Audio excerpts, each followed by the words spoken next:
The more you try to control everything, the less you actually control. True freedom comes from letting go. Alan Watts. Have you ever felt that life keeps slipping away the harder you try to hold on? Like no matter how much you plan, prepare, or push, something still feels just out of reach. You're not alone. Many of us live with the fear that if we loosen our grip, everything we've worked for will fall apart, so we clutch tighter. We plan more. We obsess over details, and yet, deep down, we feel drained. Maybe you've been the one always holding things together, making sure your family is okay, your job is stable, your future is secure. You've carried the unspoken belief that if you let go, even just a little, something terrible will happen.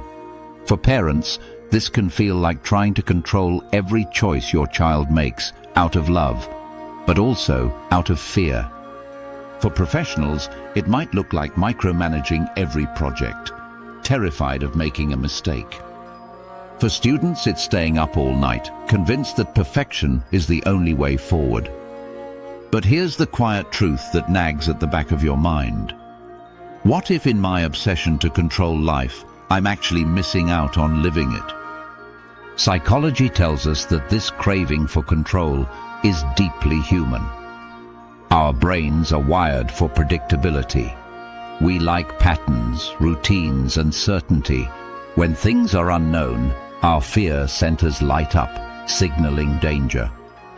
This is why, when life feels chaotic, we instinctively grab onto control. We micromanage our schedules, our relationships, and even our own emotions. But the paradox is this: the more we try to script life, the more anxious we become. Think about it. A student studies every detail of the textbook, rehearses every possible question, yet freezes in the exam because their mind can't handle the weight of perfection. A partner becomes overly protective, checking messages, controlling routines, out of fear of being left behind, only to create the very distance they feared. A caregiver, worried sick about their loved one's health, tries to manage every detail, medications, appointments, habits, only to burn out, exhausted and resentful. What to do? Share responsibility, ask for support, and rest. Caring for yourself is part of caring for them. Or maybe it's you. You check emails at midnight. You refresh your notifications again and again. You feel that if you stop paying attention, even for one night, the world might collapse. Parents often hold on tightly to their children, fearing mistakes. But over-control can rob kids of resilience. What to do? Allow space for small failures. That's how children grow strong.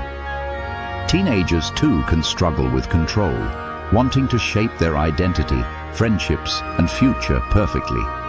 Yet this pressure often leaves them feeling trapped. What to do? Embrace trial and error. Mistakes aren't signs of failure, but stepping stones toward growth. Workers in high-pressure jobs may micromanage every detail to avoid errors, but this often leads to stress and strained relationships. What to do? Focus on collaboration. Trusting your team creates success far greater than control ever could. Even mothers carrying both visible and invisible responsibilities may feel the need to keep everything perfect. Meals, home, children's future, only to end up exhausted. What to do? Release the pressure of perfection. Love, presence, and patience matter more than flawless control. These examples reveal something deeper. Our need for control isn't about strength, it's about fear. Fear of failure, fear of rejection, fear of being unprepared. And one common mistake we all make is thinking, if I just try harder, maybe I'll finally feel safe. But control rarely brings peace. Instead, it shrinks our world. It limits us, leaving no room for surprise, creativity, or joy. So, what's the alternative? It's not about giving up or becoming careless. It's about trading control for trust. Trusting the process, trusting the timing, trusting yourself. This doesn't mean life gets easy. It means life gets real.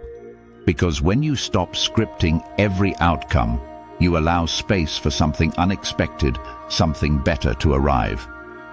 Psychologists call this psychological flexibility. It's the ability to adapt, to bend without breaking. It's the mindset that says, I can't predict everything, but I can handle anything. Picture a tree in the wind. A rigid tree snaps under pressure, but a flexible tree bends, sways, and still stands tall when the storm is over. That's the power of letting go. Letting go doesn't mean losing. It means making space. Space for creativity. Space for love. Space for opportunities you never noticed when you were busy clinging to control. And here's the surprising truth. People who let go often win more. Not because life suddenly favors them, but because they stop wasting energy fighting what they can't control.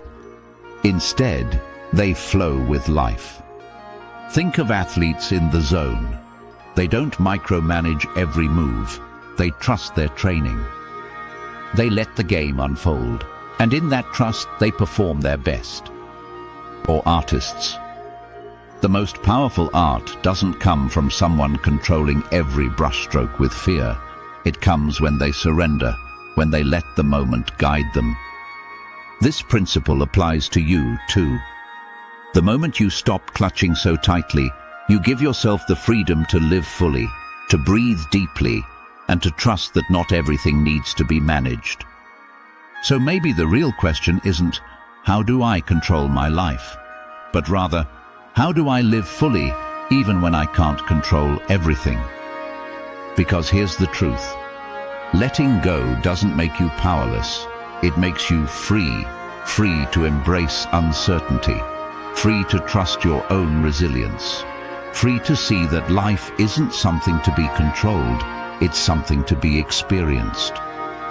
And maybe, just maybe, that's where your greatest victory begins.